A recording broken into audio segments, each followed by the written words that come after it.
നമസ്കാരം. I+ training സൊല്യൂഷൻ്റെ പുതിയൊരു ക്ലാസ്സിലേക്ക് എല്ലാവർക്കും സ്വാഗതം. അപ്പോൾ നമ്മുടെ ഈ സെക്ഷനിൽ നമ്മൾ ഡിസ്കസ് ചെയ്യാൻ പോകുന്നത് സെറ്റ് മാത്തമാറ്റിക്സിലെ പ്രീവിയസ് ഇയർ ക്വസ്റ്റ്യൻസ് ആണ്. ഓക്കെ, അപ്പോൾ നമുക്ക് ക്വസ്റ്റ്യൻസിലേക്ക് കടക്കാം.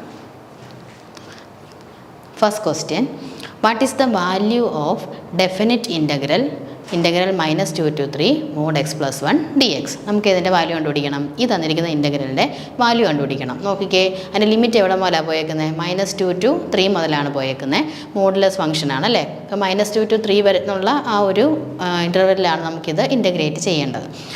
ഓക്കെ, അപ്പം ഇങ്ങനെ വന്നു കഴിഞ്ഞാൽ നമ്മൾ ആദ്യം എന്ത് ചെയ്യും? നമുക്കിതിൻ്റെ മോഡുലസ് ഫംഗ്ഷൻ ആണല്ലേ, അപ്പം ഈ പർട്ടിക്കുലർ വാല്യൂസിന് അതിൻ്റെ നെഗറ്റീവ് വാല്യൂ വരും, ബാക്കി അതിന് പോസിറ്റീവ്. അപ്പം നമ്മളത് രണ്ടായിട്ട് സ്പ്ലിറ്റ് ചെയ്തിട്ടാണ് ചെയ്യേണ്ടത്. ഓക്കെ, അപ്പം നമുക്ക് ചെയ്യാം.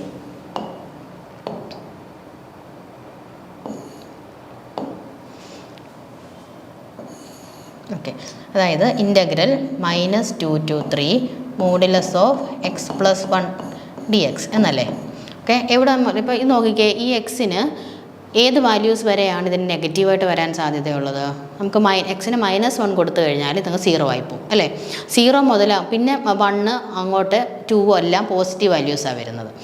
ഓക്കെ, അപ്പോൾ -2 to -1 + -1 to 3 അങ്ങനെ നമുക്ക് നമ്മുടെ ഈ ഇൻ്റഗ്രലിനെ സ്പ്ലിറ്റ് ചെയ്തിട്ട് ഇതിനെ മോഡുലസ് മാറ്റി നമുക്ക് ഇൻ്റഗ്രേറ്റ് ചെയ്യാം. അപ്പോൾ ഇങ്ങനെയുള്ള ഇങ്ങനൊരു ക്വസ്റ്റ്യനിൽ നമ്മൾ നോക്കണം ഏത് വാല്യൂസ് വരെയാണ് ഇതിന് നെഗറ്റീവ് വരാൻ സാധ്യത, ഏത് മുതലാണ് പോസിറ്റീവ് വരാൻ സാധ്യത. ഓക്കെ, ഇവിടെ നമ്മളിപ്പോൾ -2 to -1 വരെ നെഗറ്റീവ് ഓഫ് x + 1 എന്നും -1 തൊട്ട് 3 വരെ പോസിറ്റീവ് x + 1 എന്നുമായിട്ട് ഇൻ്റഗ്രലിനെ സ്പ്ലിറ്റ് ചെയ്തിട്ടാണ് നമ്മൾ ഇൻ്റഗ്രേറ്റ് ചെയ്യാൻ പോകുന്നത്. ഓക്കെ, അതായത് നമ്മളതിനെ ഇങ്ങനെ എഴുതും, ഈക്വൽ ടു ഇൻ്റഗ്രൽ -2 to -1.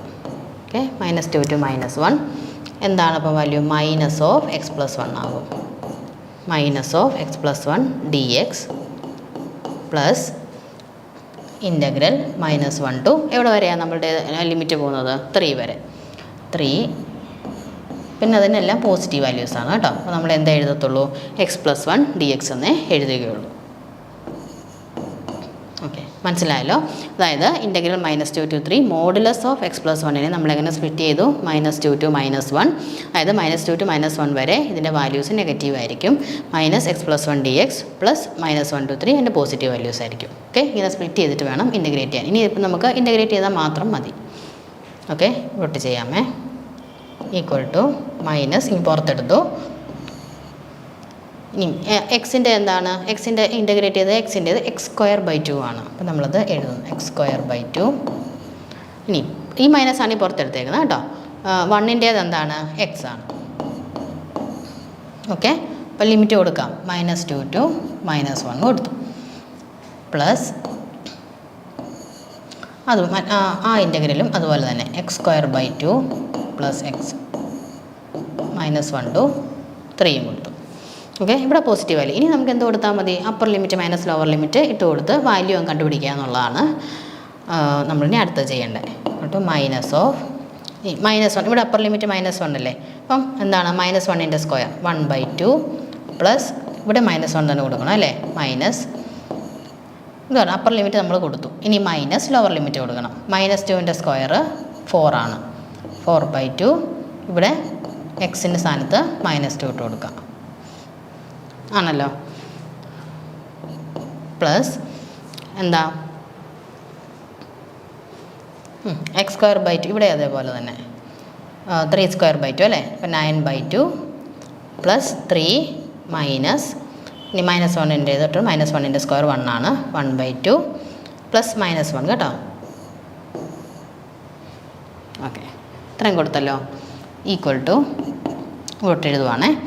എന്താ? മൈനസ് അതുപോലെ തന്നെ ഇട്ടുക. ഇവിടെ എന്ത് വരും? 1/2 -1 എന്ത് വരും? -1/2 അല്ലേ.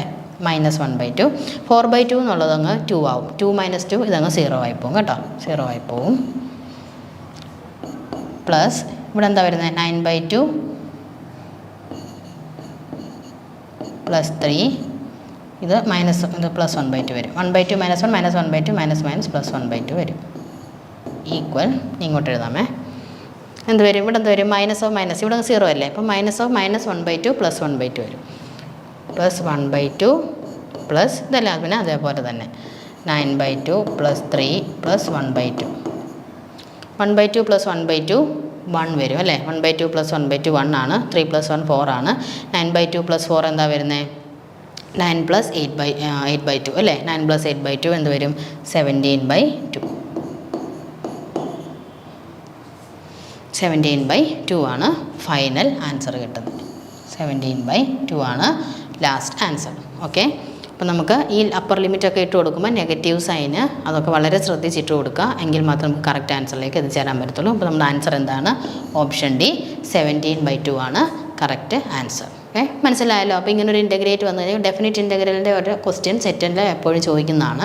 അപ്പോൾ ഇതേപോലത്തെ മോഡുലസ് ഫംഗ്ഷനാണ് വരുന്നതെങ്കിൽ ലിമിറ്റ് നെഗറ്റീവ് ആകുന്നത് വരെ ഏത് ലിമിറ്റിലാണ് നെഗറ്റീവ് മോഡുലസ് ഫംഗ്ഷൻ നെഗറ്റീവ് ആകുന്നത് പോസിറ്റീവ് ആകുന്നത് അങ്ങനെ തരം തിരിച്ച് വേണം അതിൻ്റെ ലിമിറ്റ് ഇട്ട് കൊടുത്ത് ചെയ്യാൻ. ഓക്കെ, ചെയ്തു വരുമ്പം സൈനുകളെല്ലാം ശ്രദ്ധിച്ച് ചെയ്യണം. എങ്ങും ഒരു സൈനിൻ്റെ വ്യത്യാസം വന്നു കഴിഞ്ഞാൽ നമുക്ക് ആൻസർ കറക്റ്റ് കിട്ടത്തില്ല. ഓക്കെ, മനസ്സിലായല്ലോ. ഇനി നമുക്ക് നെക്സ്റ്റ് ക്വസ്റ്റ്യനിലേക്ക് പോകാം.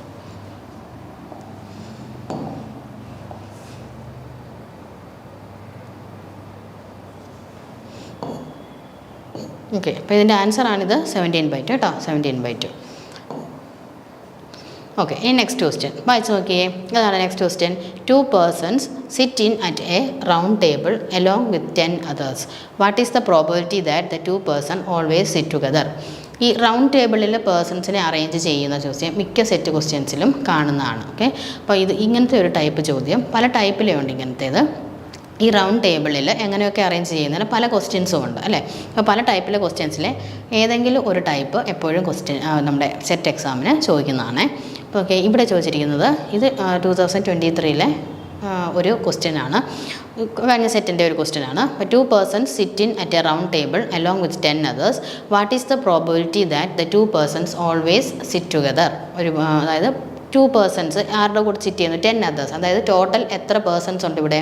12 പേഴ്സൺസ് ഉണ്ട്. അപ്പോൾ 12 പേഴ്സൺസ് ഒരു റൗണ്ട് ടേബിളിൽ ഇരിക്കുകയാണ്. അതിൽ ഏതോ പ്രത്യേകമായിട്ടുള്ള 2 പേഴ്സൺസ് എന്ന് പറയുന്നത് അവരെപ്പോഴും ഒന്നിച്ചേ സിറ്റ്, എവിടെ ഇരുന്നാലും അവരൊന്നിച്ചേ ഇരിക്കുകയുള്ളൂ. അങ്ങനെയാണെങ്കിൽ എത്ര അറേഞ്ച്മെൻറ്റ്സ് എങ്ങനെയൊക്കെ അറേഞ്ച് ചെയ്ത് ഈ 12 പേഴ്സൺസിനെ ഇരുത്താം എന്നാണ് ചോദ്യം. ഓക്കെ, മനസ്സിലായല്ലോ. ഒന്നുകൂടെ വായിക്കാം question. 2 persons sit in at A round table along with 10 others. മറ്റ് 10 ആൾക്കാരോട് ഈ 2 പേര് ഇരിക്കുകയാണ്. അങ്ങനെ ഈ മൊത്തം 12 പേരെ എങ്ങനെ അറേഞ്ച് ചെയ്തിരുത്താം? അതിൻ്റെ പ്രത്യേകത അവർ ചോദിച്ചേക്കുന്ന പ്രത്യേകത എന്താണ്? ഈ 2 persons ഒന്നിച്ചേ ഇരിക്കുകയുള്ളൂ, എവിടെ ഇരുന്നാലും അവരൊന്നിച്ചേ ഇരിക്കുകയുള്ളൂ. Okay, what is the probability അതായത് 2 persons ഓൾവേസ് സിറ്റ് ടുഗദർ? അതിൻ്റെ പ്രോബിലിറ്റിയാണ് നമുക്ക് കണ്ടുപിടിക്കേണ്ടത്. ഓക്കെ, മനസ്സിലായല്ലോ. അപ്പോൾ നമുക്കറിയാം n പേഴ്സൺസിനെ ഒരു റൗണ്ട് ടേബിളിൽ അറേഞ്ച് ചെയ്യണമെന്ന് എത്ര വേസിലാണ്? n-1 ഫാക്ടോറിയൽ വേസിലാണ് n പേഴ്സണെ റൗണ്ട് ടേബിളിൻ്റെ ചുറ്റും അറേഞ്ച് ചെയ്തിരുത്തുന്നത്. അത് നമുക്ക് ആദ്യം അറിയണം അല്ലേ. n പേഴ്സൺസിനെ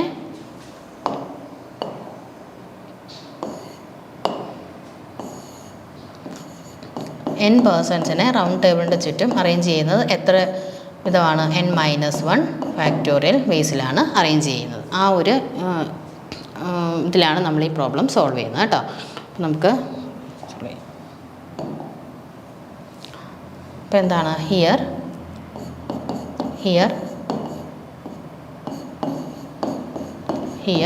12 persons are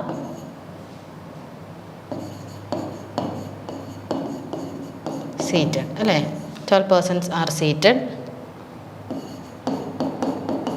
at the round table. 10 പിന്നെ ഈ 2 12 അല്ലേ. 12 persons are seated at the round table. Then total number of ways in which total number of ways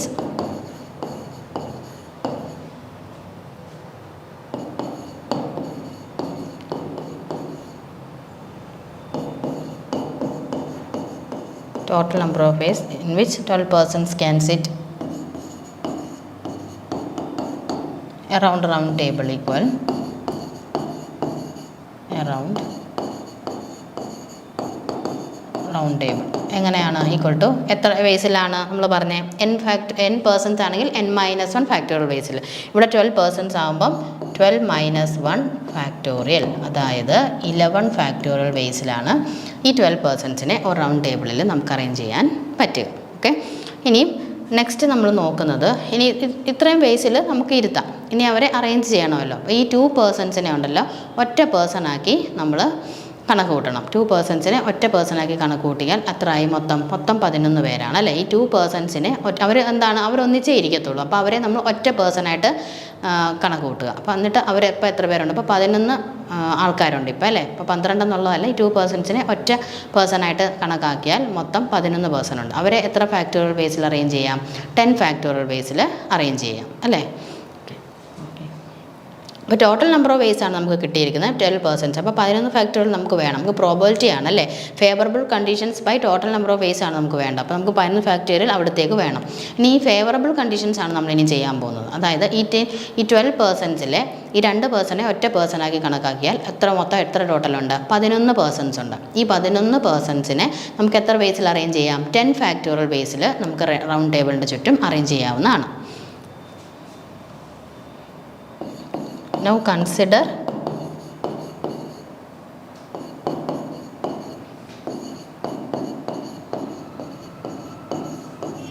the 2 persons as one person, then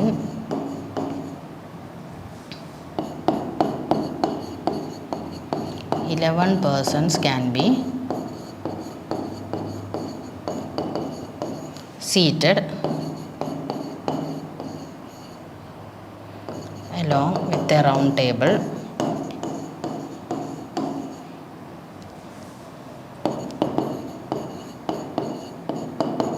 in 11 minus 1 factorial, അതായത് 10 factorial base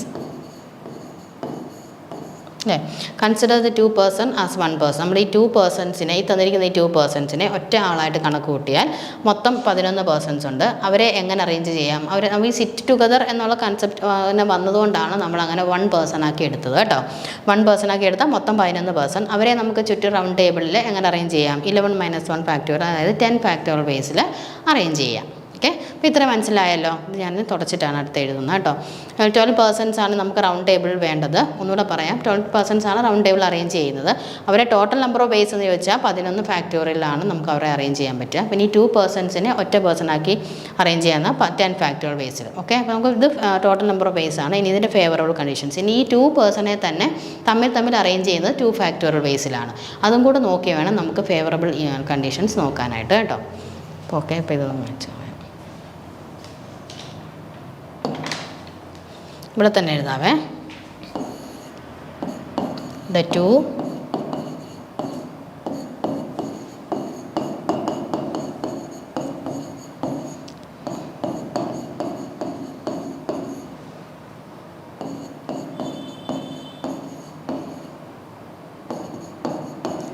can be arranged among themselves അല്ലേ. അവരെ ഒന്ന് arrange ചെയ്യണമല്ലോ. among themselves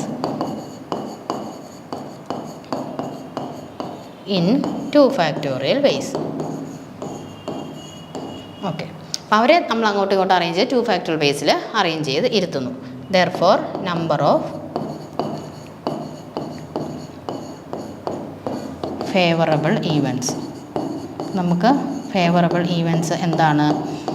ഈ 2 പേഴ്സണെ ഒറ്റ പേഴ്സണാക്കി കണ്ടുകൊണ്ട് അവരെ അങ്ങനെ 11 പേരെ അറേഞ്ച് ചെയ്ത 10 ഫാക്ടോറിയലും പിന്നെ എന്തും കൂടെ വരും, ആ 2 പേഴ്സണെ തമ്മിൽ അറേഞ്ച് ചെയ്ത 2 ഫാക്ടോറിയലും. ഈ എഴുതി നമുക്ക് 2 factorial.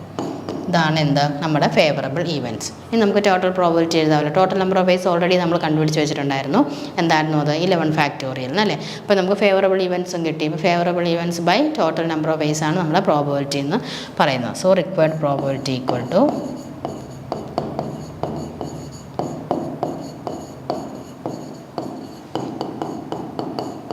required probability equal favorable conditions അല്ലെ favorable events divided by total number of ways. Okay, അത് 11 ഫാക്ടോറിയൽ നമ്മൾ പറഞ്ഞിരുന്നല്ലോ. ഈക്വൽ ടു 10 ഫാക്ടോറിയൽ ഇൻറ്റു 2 ഫാക്ടോറിയലിനെ നമുക്ക് 2 എന്ന് എഴുതാം അല്ലേ. 2 ഫാക്ടോറിയൽ എന്ന് പറയുന്നത് 2 ഇൻറ്റു 1 ഫാക്ടോറിയൽ 1, അത് 2 തന്നെയാണ്. ബൈ ഈ 11 ഫാക്ടോറിയലിനെ ഞാൻ 11 ഇൻറ്റു 10 ഫാക്ടോറിയൽ എന്ന് എഴുതാം, കട്ട് ചെയ്യാൻ വേണ്ടിയിട്ടാണ് കേട്ടോ. അപ്പോൾ ഫൈനൽ ആൻസർ എന്ത് കിട്ടുന്നു? 2/11 എന്ന് കിട്ടുന്നു.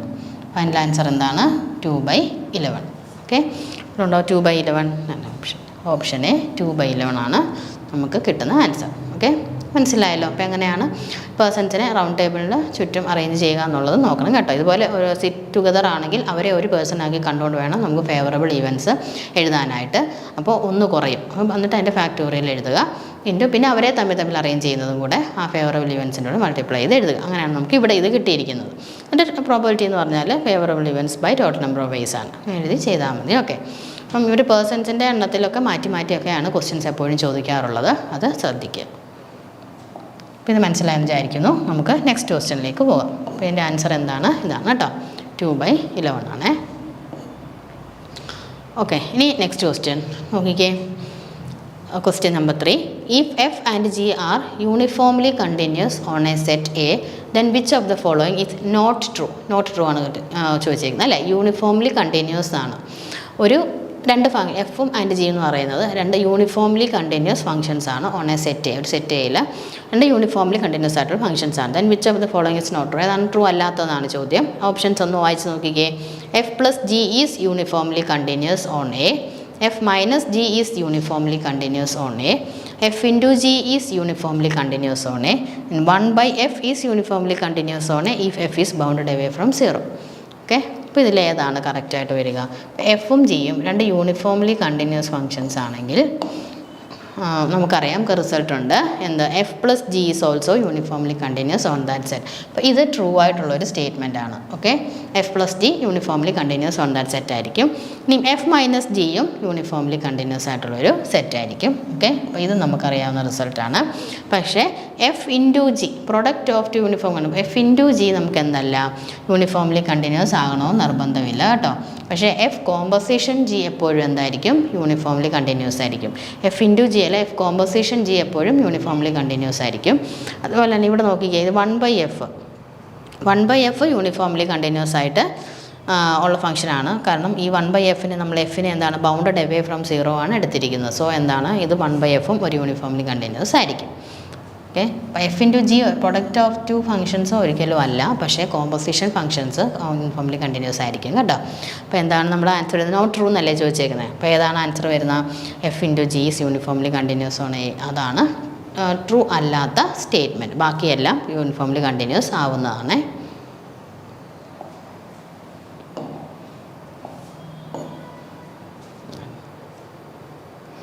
ഓക്കെ, ഇനി നമ്മൾ നെക്സ്റ്റ് ക്വസ്റ്റ്യൻ നോക്കാം. The radius of convergence of the series f of z equal to sigma 4 raised to n z raised to 2n. Radius of complex analysis എന്നുള്ളൊരു ക്വസ്റ്റ്യൻ ആണ്. എന്താണ് കണ്ടുപിടിക്കേണ്ടത്? തന്നിരിക്കുന്ന ഈ സീരീസിൻ്റെ റേഡിയസ് ഓഫ് കൺവേർജൻസ് ആണ് നമുക്ക് കണ്ടുപിടിക്കണം. അത് കൺവേർജ് ചെയ്യുന്ന പാർട്ടിൻ്റെ റേഡിയസ് അല്ലേ, റേഡിയസ് ഓഫ് കൺവേർജൻസ് എന്ന് പറയുന്നത് എന്താണ്? ഒരു സീരീസ് കൺവേർജ് ചെയ്യുന്ന ഇതിൻ്റെ ആ ഒരു റേഡിയസ് ആണ് നമുക്ക് കണ്ടുപിടിക്കേണ്ടത്. അപ്പോൾ റേഡിയസ് ഓഫ് കൺവേർജൻസ് എന്ന് പറയും. അത് കണ്ടുപിടിക്കാനായിട്ട് നമുക്കൊരു ഫോർമുലയുണ്ട്. എന്താണ്? നമുക്ക് രണ്ട് ഫോർമുലാസ് അവൈലബിൾ ആണ്. നോക്കാം.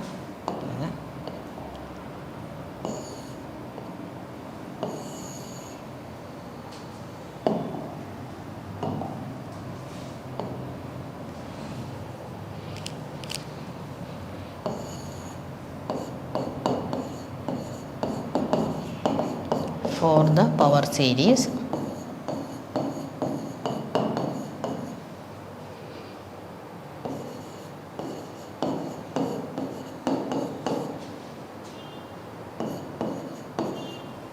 ഓക്കെ, ഇങ്ങനൊരു ഫോമിലുള്ള പവർ സീരീസ് ആണെങ്കിൽ സി എന്ന് പറയുന്നത് സെൻറ്ററാണ് കേട്ടോ. സി എന്ന് പറയുന്നത് സെൻറ്ററാണ്.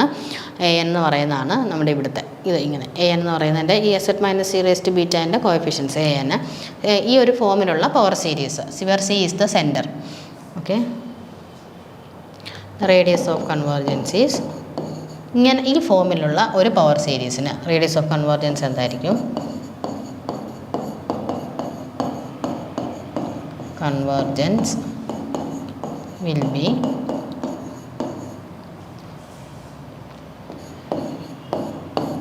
r raised to 1/beta കേട്ടോ.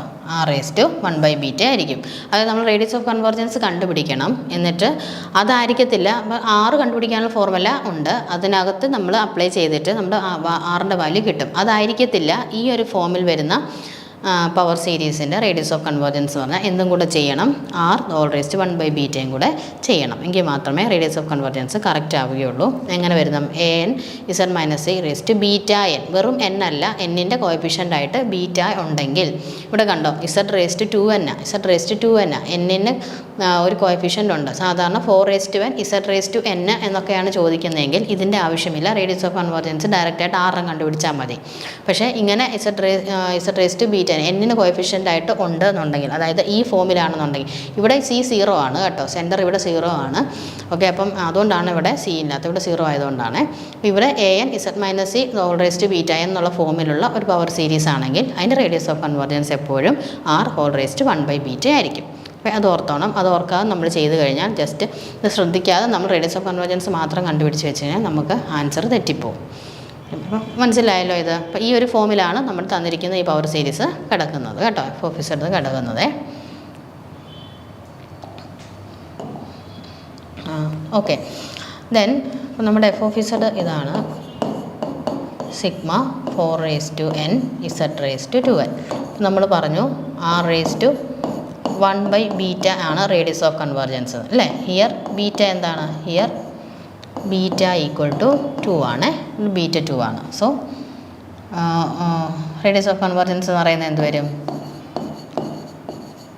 So radius of convergence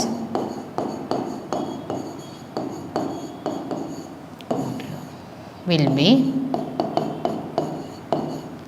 r raise to 1/2 വരും. ഓക്കെ, നമുക്ക് r കണ്ടുപിടിക്കണം. r നമുക്ക് കണ്ടുപിടിക്കാം. എന്താണ് ആറിൻ്റെ ഫോമുല? ഏതൊക്കെയാണ്? 1/r ഈക്വൽ ടു രണ്ടെണ്ണം നമുക്ക് എഴുതാം. Limit n tends to infinity an plus 1/an. Okay, 1/r equal to limit n tends to infinity an plus 1/an. And an എന്ന് പറയുന്നത് ഇസഡിൻ്റെ കോഎഫിഷ്യൻസ് കേട്ടോ, ഇസഡ് റേസ് ടു അതിൻ്റെ കോഎഫിഷ്യൻസ് ആണ് an എന്ന് പറയുന്നത്. അല്ലെങ്കിൽ വേറൊരെണ്ണം ഉണ്ട്, 1/r equal to limit n tends to infinity modulus of an 1/n. ഇങ്ങനെ രണ്ട് ഫോമുലാസ് ഉണ്ട്. നമുക്ക് ഈ an കണ്ടുപിടിക്കുക, അതായത് ഈ 4 റേസ് ടു n കണ്ടോ. അപ്പോൾ നമ്മുടെ ഇവിടെ ഹിയർ ഈ an എന്താണ്? Here an equal to 4 raise to n ആണ് അല്ലേ. n എന്ന് പറയുന്നത് 4 റേസ് ടു n ആണ്. സോ നമുക്ക് എന്ത് പറയാം? ഈ ഒരു ഫോർമുല അപ്ലൈ ചെയ്യുന്നതായിരിക്കും ഇച്ചിരി കൂടെ എളുപ്പമായിരിക്കും. കാരണം n ക്യാൻസൽ ആയി പോവല്ലോ. സോ അപ്പോൾ നമുക്ക് ഇതിനകത്തും ചെയ്യാം കേട്ടോ, ഇതിനകത്തും ചെയ്യാം. ഇങ്ങനെയൊക്കെയുള്ള an-കൾ ഇങ്ങനെ ഒരു മോഡലിൽ വരുമ്പം ഇതായിരിക്കും കുറച്ചും കൂടെ പെട്ടെന്ന് നമുക്ക് ചെയ്യാൻ പറ്റുന്ന ഒരു ഫോർമുല എന്ന് പറയുന്നത്. അപ്പം നമ്മൾ ഇവിടെ ഇത് ചെയ്യാവേ. 1/r equal limit n tends to infinity, ഇതെടുക്കാം an 1/n. അപ്പോൾ എന്ത് കിട്ടും? Limit n tends to infinity 4 raise to n 1/n equal to limit n tends to infinity, എന്താ n ക്യാൻസലായി പോയാൽ 4 വരും അല്ലേ. ഇതെന്താ? അപ്പോൾ 1/r എന്ത് കിട്ടും? നമുക്ക് 4 കിട്ടും. ലിമിറ്റ് n ടെൻസ് ടു ഇവിടെ n ഒന്നും ഇല്ല കൊടുക്കാൻ, എന്താണ് വരത്തുള്ളൂ? 4 വരത്തുള്ളൂ. ഇംപ്ലൈസ് എന്താ? 1/r equal to 4 implies r equal to 1/4 അല്ലേ. r എന്ത് കിട്ടുന്നു? 1/4 എന്ന് കിട്ടും. r 1/4 കിട്ടിക്കഴിഞ്ഞാൽ r റേസ് ടു 1/2 എന്ത് വരും? 1/4 റേസ് ടു 1/2. എന്താണ് 1/4 റേസ് ടു 1/2 എന്ന് പറഞ്ഞാൽ സ്ക്വയർ റൂട്ടാണ് അല്ലേ. സ്ക്വയർ റൂട്ട് 1/4 എന്ത് വരും? 1/2 വരും. ആൻസർ എന്താ വരുന്നത്? 1/2. ഓക്കെ, 1/2 ആണ് ലാസ്റ്റ് ആൻസർ വരുന്നത്. മനസ്സിലായോ? അതായത് നമുക്ക് radius of convergence of the series ഓർത്തോണം. z റേസ് ടു 2n ഒക്കെയാണ് വന്നത്. ഇപ്പോൾ z റേസ് ടു n അല്ലെ z minus a the whole raise to n. അപ്പോൾ a സെൻറ്ററായിട്ട് വരുന്നതെന്ന് വിചാരിച്ചാൽ മതി. അങ്ങനെ വരുവാണെങ്കിൽ നമുക്ക് എന്ത് ചെയ്യേണ്ട ആവശ്യമില്ല, ഈ സ്റ്റെപ്പ് അങ്ങ് ഒഴിവാക്കാം. ഇങ്ങനത്തെ ഈ സ്റ്റെപ്പ് അങ്ങ് ഒഴിവാക്കാം. ജസ്റ്റ് 6 വരെ കണ്ടുപിടിച്ചാൽ മതി. ഓക്കെ, ഇനിയും ഇങ്ങനെയാണ് വരുന്നതെങ്കിൽ ബീറ്റ എന്താണെന്ന് നോക്കി അത് എന്ത് ചെയ്തോണം? അതിൻ്റെ 1/β നമ്മൾ ചെയ്തോണം. ഓക്കെ, അപ്പോൾ ഇതാണ് നമ്മുടെ an എന്ന് പറയുന്നത്. ഇവിടെ 4 റേസ് ടു n ആണ്. ഈ രണ്ടെണ്ണത്തിലെ ഏതെങ്കിലും നിങ്ങൾക്ക് ഇട്ട് കൊടുക്കാം. ഇതിട്ട് കൊടുത്താലും ഇങ്ങനെ തന്നെയാണ് വരുന്നത്. നമുക്ക് ചെയ്ത് നോക്കാം. n 4 റേസ് ടു n ആണ്. ഇപ്പോൾ 1/r ആണിത്. സോ r എന്ത് കിട്ടുന്നു? 1/4 കിട്ടുന്നു. ഇനി നമുക്ക് r-ൻ്റെ എന്താണ് വേണ്ടത്? ഹാഫ്, റേസ് ടു ഹാഫ് എന്ന് പറയുമ്പോൾ റൂട്ട്, സ്ക്വയർ റൂട്ട് വേണം. സ്ക്വയർ റൂട്ട് എടുക്കുന്നു, എന്ത് വരുന്നു? 1/2 വരുന്നു അല്ലേ. 1/2 കിട്ടുന്നു. കറക്റ്റ് ആൻസർ എന്ന് പറയുന്നത് 1/2 ആണ്. മനസ്സിലായല്ലോ? 1/2 ആണ് ആൻസർ. അപ്പോൾ നമുക്ക് നെക്സ്റ്റ് ക്വസ്റ്റ്യൻ നോക്കാം. Find the residue of cot z at s z equal to 0. Residue കണ്ടുപിടിക്കാനാണ് അല്ലേ. റെസിഡ്യൂ നമുക്ക് കണ്ടുപിടിക്കാനുള്ള ക്വസ്റ്റ്യനാണ്. റെസിഡ്യൂ എങ്ങനെ കണ്ടുപിടിക്കുന്നത് നോക്കാം.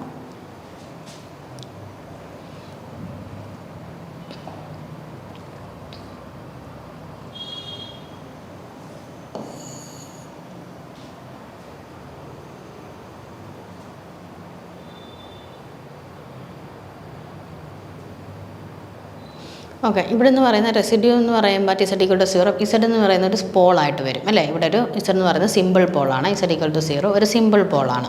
അപ്പോൾ പോൾ പറയുമ്പോഴാണല്ലോ നമ്മൾ റെസിഡ്യൂ പറയുന്നത്. Okay, z equal to 0 is simple പോളായിട്ട് കോട്ട് ഇസഡ്, അത് നമുക്കറിയാം. ഇനി അങ്ങനെ റെസിഡ്യൂ കണ്ടുപിടിക്കാൻ ഒരുപാട് ഫോർമുലാസ് ഉണ്ട്. അപ്പോൾ സിമ്പിൾ പോളായിട്ട് വരുമ്പം ഇതിന് ഒരു മെത്തേഡ്, ഇതിങ്ങനെ ചെയ്യാമെന്നുള്ളൊരു മെത്തേഡ് ഞാൻ പറഞ്ഞുതരാം. അതായത് നോക്കിയോണേ, ഇവിടുത്തെ എന്താണ്, let F of Z equal to cot Z ആണ് അല്ലേ. എഫ് ഓഫ് ഇസഡ് എന്ന് പറയുന്നത് കോട്ട് ഇസഡ് ആണ്. ഇതിനെ നമുക്ക് എങ്ങനെ എഴുതാം, അതായത് കോട്ട് ഇസഡിനെ എങ്ങനെ എഴുതാം, cos Z by sine Z എന്ന് എഴുതാം. Cos Z by sine Z എന്ന് എഴുതാം ആണല്ലോ. കോട്ട് ഇസഡ് എന്ന് പറയുന്നത് cos Z by sine Z ആണ്. ഓക്കെ, ഇത് ഇന്നെ ഞാൻ phi of Z by psi of Z എന്ന് അങ്ങനെ എഴുതി. അതായത് ഫൈ ഓഫ് ഇസഡ് എന്ന് പറയുന്നത് cos Z and psi of Z equal to sine Z. Just ഒന്ന് എഴുതാം. Where phi of Z equal to cos Z and psi of Z equal to sine z. Okay, നമ്മുടെ function ഏതാണ്, cot Z ആണ്. Cot ഇസഡിനെ എങ്ങനെ എഴുതാം, cos by sine ആണല്ലോ cot എന്ന് പറയുന്നത്, സൈൻ ബൈ കോസ് ടാനുമാണ്. അപ്പോൾ cos Z by sine Z എന്ന് എഴുതി. ഇതിനെ ഏത് formula, phi of Z by psi of z എന്നുള്ള ഫോമുല. അതായത് നമ്മുടെ phi of z cos z ആണ്, psi of z sine Z ആണ്.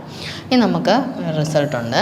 അതായത് ഈഫ് ഇവിടെ നമുക്ക് എന്താണ്, ഇവിടെ psi of z not equal to 0, അതായത് നമുക്ക് at z equal to a കൊടുക്കാം കേട്ടോ. At z tends to a, psi of a ആക്കാവേ. Psi of a not equal to 0 and psi of a equal to 0 and psi dash of a not equal to 0, then residue of z tends to a f of z equal to phi of a by psi dash of a. ഇതൊരു ഫോർമുലയാണ് കേട്ടോ, ഇങ്ങനൊരു ഫോർമുലയാണ്. അതായത് phi of A ആണ് ഇത്. Phi of A 0 ആകരുത്. അതായത് നമുക്കിവിടെ വേണ്ട ഇസഡ് ഈക്വൽ ടു 0 അല്ലേ. അപ്പം നമ്മൾ ജനറലായിട്ട് പറയുമ്പം Z equal to at the point A ആണ് പറയുന്നത്. ഇസഡ് ഈക്വൽ ടു എയിൽ ഫൈ ഓഫ് എ 0 ആകാൻ പാടില്ല, പക്ഷേ സൈ ഓഫ് എ 0 ആയിരിക്കും. എന്നാൽ psi dash of a not equal to 0 ആവണം. എങ്കിൽ നമുക്ക് എന്ത് കൊടുക്കാം, residue of Z tends to f of ഇസഡിന് ഈ ഫോർമുലയ്ക്കകത്ത് ഇട്ട് കൊടുത്താൽ നമുക്ക് ആൻസർ കിട്ടും. ഇവിടെ നോക്കിക്കേ, ഇവിടെ കണ്ടോ, ഇവിടെ നമുക്ക് ഹിയർ ഫൈ ഓഫ് 0 കോസ് 0 എന്താണ്, ഫൈ ഓഫ് 0 എന്ന് പറയുന്നത് കോസ് 0 ആണ് അല്ലേ. കോസ് 0 എന്താണ്, 1 ആണ്. കോസ് 0 1 ആണ്. ഇനിയും അത് നോട്ട് ഈക്വൽ ടു 0 അല്ലേ. ഇനിയും സൈ ഓഫ് 0യോ, സൈ ഓഫ് 0 സൈൻ 0 എന്ന് പറയുന്നത് 0 ആണ്. സൈ ഓഫ് ഇസഡ് എന്ന് പറയുന്നത് സൈൻ ഇസഡ് അല്ലേ. അപ്പോൾ സൈ ഓഫ് 0 എന്ത് വരും, സൈൻ 0 വരത്തില്ലേ. അതെന്താ, സൈൻ 0 എന്ന് കിട്ടി. പക്ഷേ സൈ ഡാഷ് ഓഫ് 0, അതായത് സൈ ഡാഷ് ഓഫ് ഇസഡ് എന്ന് പറഞ്ഞാൽ കോസ് ഇസഡായി. വീണ്ടും കോസ് ഇസഡിൻ്റെ വീണ്ടും 1 ആയി അല്ലേ. അത് നോട്ട് ഈക്വൽ ടു 0 എന്ന് കിട്ടും. അപ്പോൾ ഈ കണ്ടീഷൻസ് എല്ലാം അത് സാറ്റിസ്ഫൈ ചെയ്യുന്നുണ്ട്.